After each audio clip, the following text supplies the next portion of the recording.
विश्वकर्मा के मित्र इंद्र ने देखा विश्वकर्मा लज्जित होकर बैठे हैं, तो पूछा इंद्र ने कि विश्वकर्मा इतनी लज्जा किस लिए है, लज्जित क्यों हैं आप? बोले महाराज एक बात की लज्जा है, हमारे मन में संकोच है। क्या लज्जा है? बोले हमने इतने भवन बनाए, जीवन में स्थापत्य कला, वास्तुकला, कलाओं का मैं स्वामी, मुझ जैसा कोई है नहीं। लेकिन जब मैंने पहली बार मिथिला नगर देखा तो मैं लज्जित हो गया हूं कि जनक ने क्या महल बनाए हैं। क्या है वहां? बोले संकल्प सिद्धा, जो चाहो सो प्राप्त होता है। अवैद्या निर्वैद्या सुखशीला आनंदानुगता। उन महलों में जाने से कोई साधन नहीं करना होता, आनंद की प्राप्ति होती है, सुख की प्राप्ति होती है, श्री की प्राप्ति होती है। तो भाई मुंह लटका कर क्यों बैठे हो? पूछा इंद्र ने विश्वकर्मा से। बोले मुझे इतने अच्छे भवन तो बनाने आते हैं, पर जो मिथिला का भवन है जहां जानकी जी रहती हैं, उस भवन में अभाव नहीं रह सकता। वो ऐसे भवन हैं अभाव।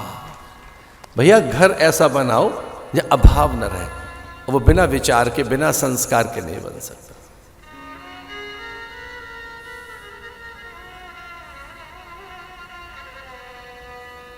कनक भवन, कनक भवन त्याग कर आई है सीता जी, तो सोने के मृग पर ध्यान नहीं गया है सीता का। सीता का ध्यान तो राम के प्रयोजन की पूर्ति पर गया है कि हमारे स्वामी का व्रत सिद्ध हो, अब स्वामी की प्रतिज्ञा पूर्ति हो, स्वामी का संकल्प सिद्ध हो, मेरे नारायण की भावना फलीभूत हो।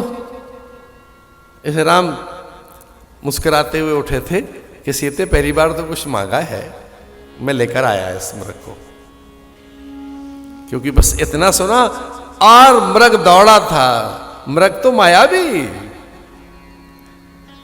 विष्णुर्माया भगवती यया सम्मोहितम जगत। अब कल्पना तो करके देखो, मायापति राम, माया सीता और मायावी मृग, अब ये तीनों मायाएं हैं। उभय बीच सी सोहत कैसे, ब्रह्म जीव विच माया जैसे। तो सीता जी क्या है? स्वयं माया। राम क्या है? मायापति। और ये मृग कौन है? मायावी मृग। और हम क्या हैं? मैं और आप, हम सब क्या हैं? ये सब माया कर परिवारा, प्रबल अमित को भरने पारा। गो गोचर जहां लग मन जाई, सो सब माया जानो भाई। ये जो कुछ भी है ये माया ही है। माया किसे कहते हैं? माया उसे कहते हैं जो नहीं है। माँ संस्कृत भाषा का शब्द है। माँ माने नहीं और या माने है। माया संस्कृत भाषा का शब्द है। माँ कहते हैं ना, ना, ना को माँ कहते हैं। या माने है, ना है, जो नहीं है उसका नाम क्या है? माया। माने जिसका कोई एग्जिस्टेंस ही नहीं है, जिसका कोई अस्तित्व ही नहीं है, उसे माया कहे।